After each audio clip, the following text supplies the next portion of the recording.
Hello students, ডব্লিউজিই পরীক্ষার আগে যে ভিডিওটা দিয়েছিলাম সেই ভিডিওতে আমি বলেছিলাম যে ডব্লিউজিই পরীক্ষার পর তোদের কাট অফ মার্কস কি কত থাকবে, বা যাদবপুরে কম্পিউটার সায়েন্স পেতে গেলে কি করতে হবে, বা লাস্ট বিলো 50 মার্কসে কত র্যাঙ্ক আসবে, এইসব নিয়ে আমি নেক্সট ভিডিওতে আলোচনা করব।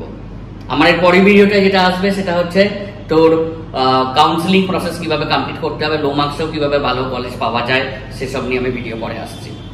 যাই হোক, আমি সব স্টুডেন্ট অ্যানালিসিস করে বা স্টুডেন্টের কাছ থেকে ডেটা নিয়ে আমি যেটুকু বুঝতে পেরেছি, তোদের যে এবারে পেপার ছিল সেটা হচ্ছে ম্যাথস ছিল কিন্তু ইজি বা মডারেট, ফিজিক্স ছিল হচ্ছে লেন্দি, অ্যান্ড কেমিস্ট্রি ছিল হচ্ছে অ্যাজ ইউজুয়াল নর্মাল।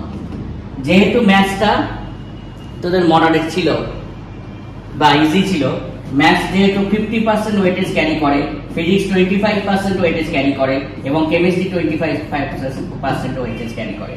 তাই ম্যাথস যেহেতু ইজি ছিল, ম্যাথসের পেপারের উপর ডিপেন্ড করেই কিন্তু কাট অফ বাড়ে বা কমে। এবারে কিন্তু আগের বছরের তুলনায় কাট অফ সামান্য হলেও বাড়বে, কারণ যেহেতু ম্যাথসটা আগের বছরের রেসপেক্টে ইজি হয়েছে। আমি একটা স্ট্যাটিস্টিক্স বলছি, আগের বছরে ধর 110 মার্কসে 110 মার্কসে র্যাঙ্ক ছিল অ্যারাউন্ড 270 মতো।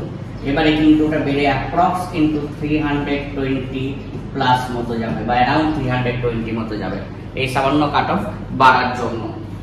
আর এবারে যাদবপুরে কম্পিউটার সায়েন্স পেতে গেলে তোকে যেটা করতে হবে সেটা হচ্ছে 150 প্লাস স্কোর করতে হবে আউট অফ 200।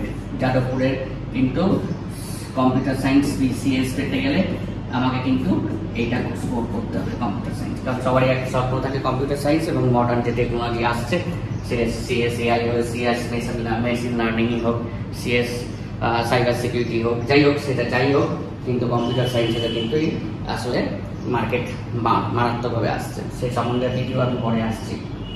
মোটামুটি ধর 150 to 140 মধ্যে তোকে কিন্তু প্রায় মানে 1 to 60 র্যাঙ্ক মতো বেরিয়ে যাবে। আর 90 to 100 এর মধ্যে তোদের কিন্তু প্রায় 1K to 1.5K around rank বেরিয়ে যাবে, যেটা গভর্নমেন্ট কলেজের জন্য আমার মোটামুটি ভালো একটা মানে সিট পেতে গেলে, ভালো স্ট্রিম পেতে গেলে এটা আমার লাগবে 90 to 100 মার্কস আউট অফ 200। সেটা কিন্তু 1K থেকে 1.5K এর মধ্যে র্যাঙ্কটা বেরিয়ে যাবে। আর আগের বছরে যে 45 মতো যে স্কোর ছিল, সেখানে র্যাঙ্ক ছিল কিন্তু অ্যাপ্রক্স 16,000 মতো, 16K মতো। ওটা কিন্তু বেড়ে হবে এবারে 17K to 17.5K।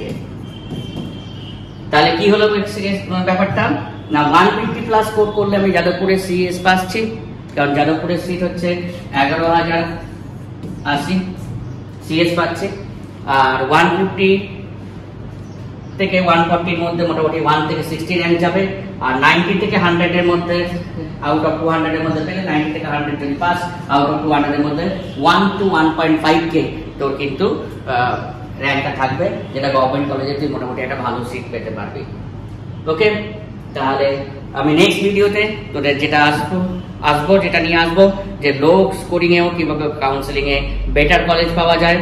তারপরে আরও আসবো যে তারপরের ভিডিওতে আমি আসবো যে প্রাইভেট কলেজে অনেক ভালো ভালো কোর্সেস লঞ্চ করেছে, তার জন্য আমাকে কি করতে হবে, যেটা কিন্তু মানে ইভেন যে কম্পিউটার সায়েন্সের পরও কিন্তু মারাত্মক একটা স্কোপ ফলো করছে। ওকে, তাহলে দেখা হচ্ছে নেক্সট ভিডিওতে। তোদের অনেক অনেক শুভেচ্ছা রইল এবং আশা করি তোরা কিন্তু ভালো র্যাঙ্ক করবে। থ্যাংক ইউ আমার ভিডিওটা দেখার জন্য।